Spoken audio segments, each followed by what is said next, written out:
WCBI News at 10 starts now. Good evening, everyone. Thanks for staying up with us. Mississippi is reopening. Parks and restaurants will have fewer restrictions starting tomorrow morning. But state leaders say the COVID-19 threat is far from over. Our Courtney Ann Jackson explains. All the orders, restrictions, and guidelines make it confusing at times, but Governor Tate Reeves is making it clear that he doesn't want you to let your guard down. We are still in the heat of this battle. So what's the fine line between reopening and folks not tossing those guidelines out the window? And we are moving towards removing government decision-making for individuals. That does not remove individuals' responsibility to act appropriately, knowing that there is still virus in many communities throughout Mississippi. That's putting the ball in your court. For Reeves, he says there are some lifelines that need to be extended. Got to open some of the restaurants to give small business owners hope. We have got to find a way to get help to our barbers and our salon operators and those who work there. We've got to find a way to give them hope and find a way to get them open.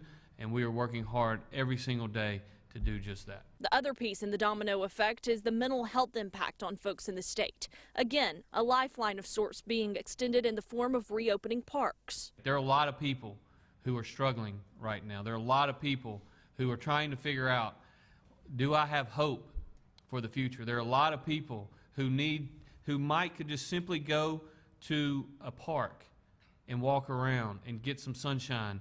And that in and of itself would move them in a much better light. Reeves adding, we have to work together to find a way to get beyond this, to put measures in place that help people now in the short run, but also that help people long term. Also happening tomorrow, lawmakers return to the state capitol. House Speaker Philip Gunn posting on Facebook today that help is on the way for small businesses. Gunn is also pledging to address how COVID-19 has impacted education, hospitals, prisons, colleges, local governments, casinos, and elections. He's also asked for input from voters. Monroe County is a hotspot for COVID-19. There are 178 cases right now, and 20 people diagnosed with the coronavirus have died. It's also in nursing homes there.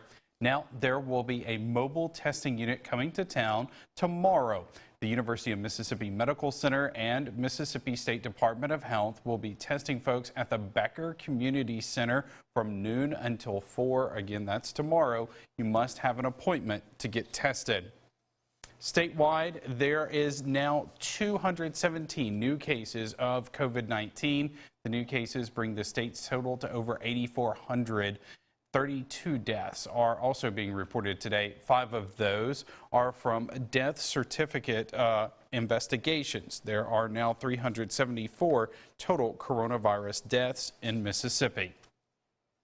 As Mississippi and other states begin to loosen stay-at-home restrictions, doctors in New York are beginning to see an increase in a mysterious illness affecting children, and it could be related to COVID-19.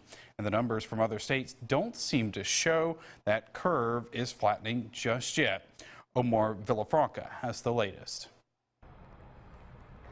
Tonight, an urgent statewide warning to New York hospitals. Look out for alarming mystery illness in children, possibly linked to COVID-19. The number of children diagnosed in the state's hospitals with a potentially COVID-related inflammation has increased from 15 to at least 64. The inflammation so severe, some have had to be sent to the ICU. They tend to all have very high fever and high heart rates, and oftentimes it's accompanied with low blood pressure. Hands up, I can't see 'em. Here in Texas, this new video shows a SWAT team rounding up demonstrators in Odessa, Texas, after a local bar opened up in defiance of the governor's stay-at-home order this week.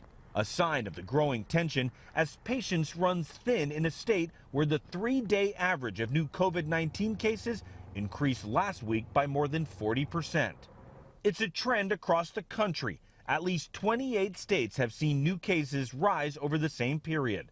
Minnesota's cases have increased more than 130%. Tennessee's increased 97%, Ohio nearly 50%. The virus is going to exploit it. When we are not social distancing, the virus goes right there. Today on Capitol Hill, former CDC head Tom Frieden warned about the nation dropping its guard. As bad as this has been, it's just the beginning.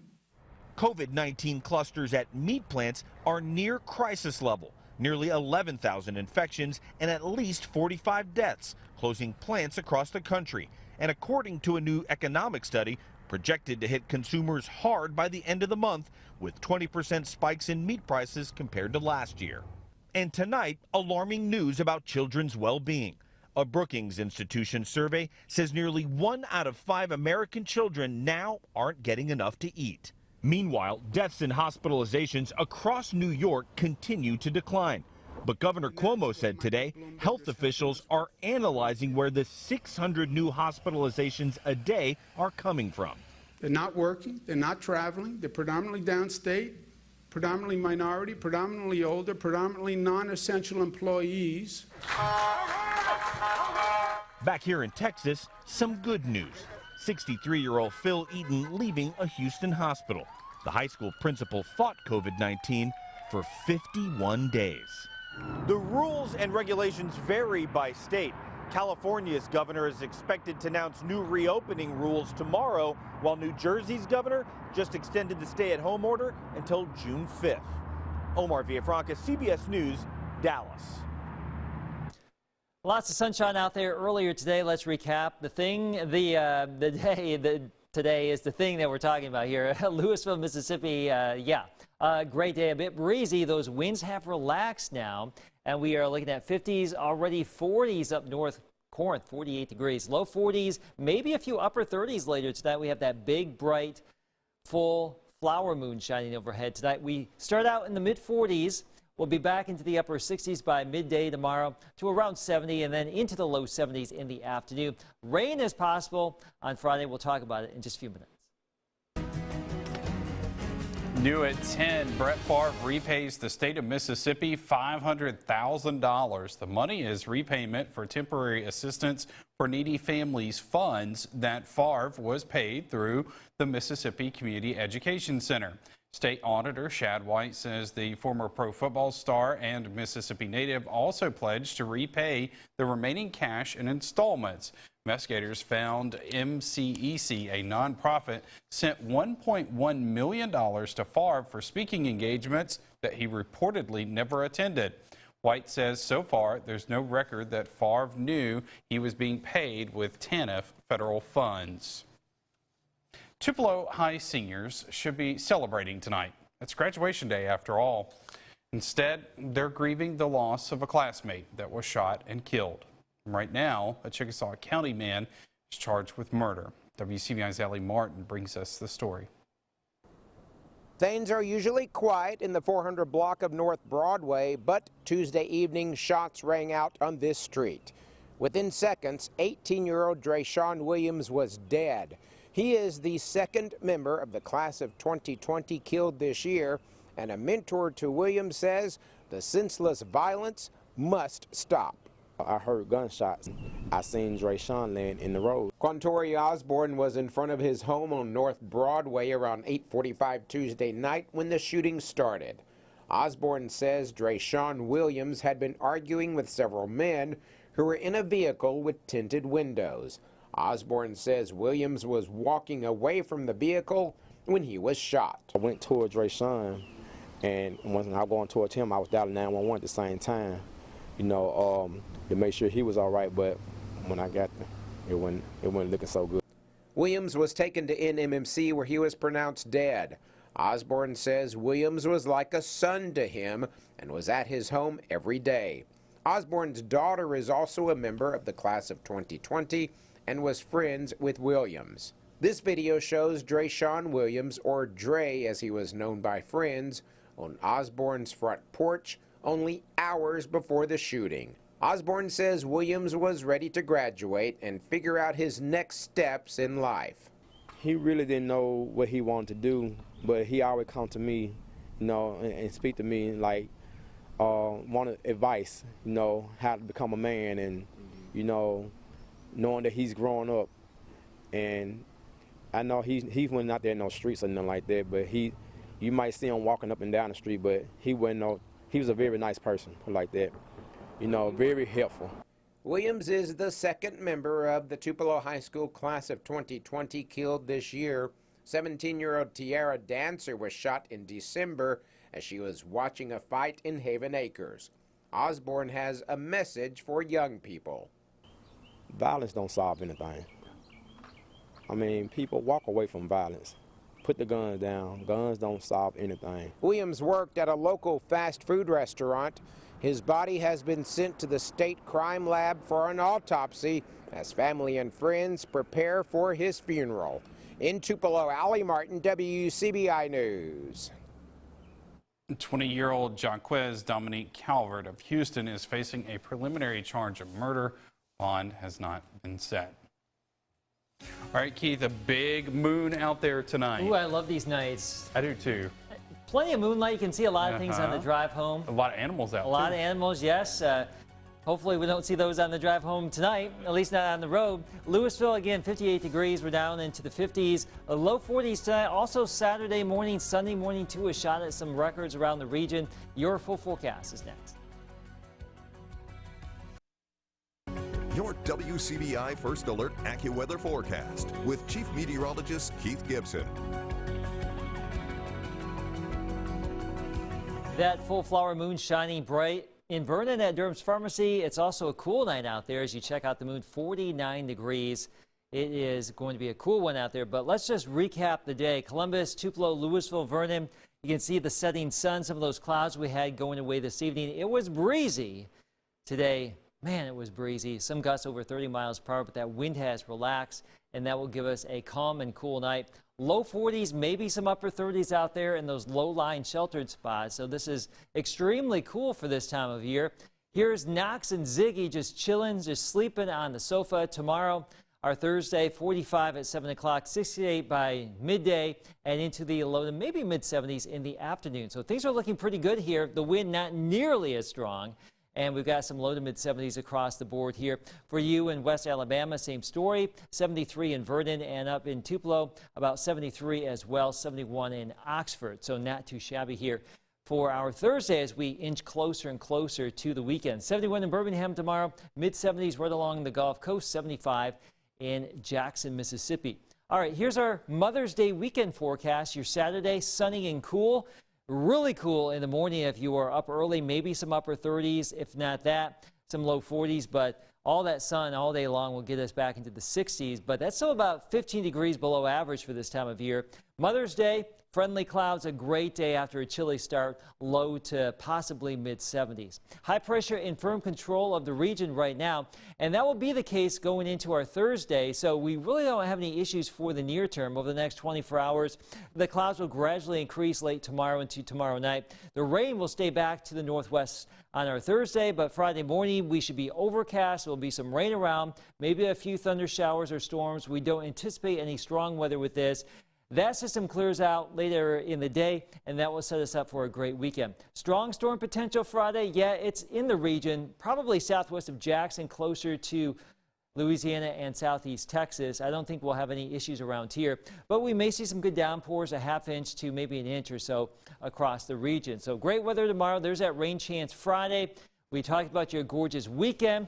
We're inching closer to average by the middle of next week. There's your forecast. More of the show after the break. Welcome back, everyone. Shingles is an often painful condition caused by the same virus that causes chickenpox. While anyone who has had chickenpox can get shingles, some are more susceptible than others. We find out more in tonight's Health Talk with Baptist. Hi, I'm Dr. William Rosenblatt, part of the internal medicine team at Baptist Memorial Hospital at Golden Triangle. And tonight I'd like to talk to you about some of the risk factors and complications of shingles. Shingles can occur in those people who've previously been exposed to the chickenpox virus. Risk factors for the development of shingles include increasing age and a weakened immune system. Shingles is much more common in older adults, increasing with age. And this is thought to be due to waning immunity as people get older. About half of all cases of shingles occur in adults 60 years old or older. Individuals with an impaired immune system also have a higher risk of developing shingles. This includes people with cancer, HIV or AIDS, or people taking certain medications like steroids, those who've had an organ transplant, and those who have certain autoimmune diseases like rheumatoid arthritis, lupus, Crohn's disease, etc. Psychological and emotional stressors are also thought to possibly contribute to the development of shingles. Shingles often resolves without any major problems, but there's several potential complications that can arise from the disease. The most common complication is post-herpetic neuralgia, and that's another name for persistent pain and discomfort in the area affected by shingles. The pain can sometimes last for months, all the way up to several years, even after the rash is cleared up. The pain can sometimes be severe and difficult to control. This is more common in people 60 years of age and older. Shingles affecting the nerves of the face can cause facial muscle paralysis or loss of hearing or eyesight. Shingles can also lead to bacterial skin infections that can lead to cellulitis and, in rare cases, inflammation of the brain or something called encephalitis. Join us next time for Health Talk with Baptist, when we'll discuss treatment for shingles and the shingles vaccination. Mail your topic suggestions to healthtalk@wcbi.com. Health Talk has been brought to you by Baptist Memorial Hospital, Golden Triangle. If you're looking for healthy local food options, the Hitching Lot Farmers Market in Columbus reopens Saturday morning, but with new guidelines, only produce, baked goods, and value-added canned goods will be available. Vendors will have to be at least 10 feet apart. All customers and vendors will be required to wear masks and gloves and must stay 6 feet apart from each other. Only one person from a household can come to the market. The market will also be open on Mondays from 4 to 6 p.m. and Thursday 7 to 10 a.m. A Starkville teacher is enjoying all kinds of adventures with her students while also staying safe at home. We'll show you when WCBI News returns. Welcome back, everyone. Teachers are turning to unorthodox learning methods in their virtual classrooms, and some are putting a new twist on some classic ideas. You or your kids may remember an illustrated adventurer named Flat Stanley. Well, Stanley has some competition. Cash Matlock introduces us to Tiny Mrs. Roseman and Tiny Mrs. Parker. It started like all great modern ideas do. From a post on social media, Tassie Roseman, a 4th grade teacher at Henderson Ward Stewart, saw a post from a teacher in Louisiana about a reverse Flat Stanley while scrolling through her newsfeed. That's when a new idea formed. I took my Bitmoji, to be cool with the kids, and my picture, and decided to mail myself to my kids and go on adventures and connect with students that way, and the response has been tremendous. Tiny Miss Roseman arrives at students' homes with a complete list of instructions. I sent them a letter and some instructions and an activity board with activities if they couldn't come up with their own. Roseman says it's been tough to connect with students the past few weeks. Not having my kids is really hard because that's what teachers do. But she isn't the only one adjusting. Shanika Parker is also a 4th grade teacher at Henderson Ward Stewart, and this is her first year on the job. I hope that my kids really remember this because it's such a difficult time for everybody. Kids, adults, teachers, everybody alike is struggling. We're all struggling through this time because it's just something we've never been through before. During the pandemic, many teachers depend on video calls and emails to reach their students. But the reality is not all students have equal access. That's another thing, is it's something that's accessible to all students. If I have their address, I can send it to them and they can send it back. They might not have a computer, they might not be able to get online, but they can send me something in the mail. This is a visual way to bring some consistency where they can actually see me and share with me what they've done. Roseman says just because students aren't in the classroom doesn't mean they can't learn something. Learning can look very different. It doesn't have to be sitting at a desk. It doesn't have to be taking a test. It can be about experiences and everyday things that they do. Sounds like a lot of fun. Roseman says the project coincided with the kickoff of Teacher Appreciation Week. We'll be right back. We're really on easy street here. Pretty nice weather tomorrow. A couple of chilly nights, but overall tons of sun. Just think about how much rain we've had so far this year. We are getting that sunshine back. A chance for some rain on Thunder Friday, but aside from that, Joey, we're looking great. Your Mother's Day weekend looking perfect. 39. That'll be a chilly one to wake up to. It is. All right. Thanks for joining us, everyone. Have a great night.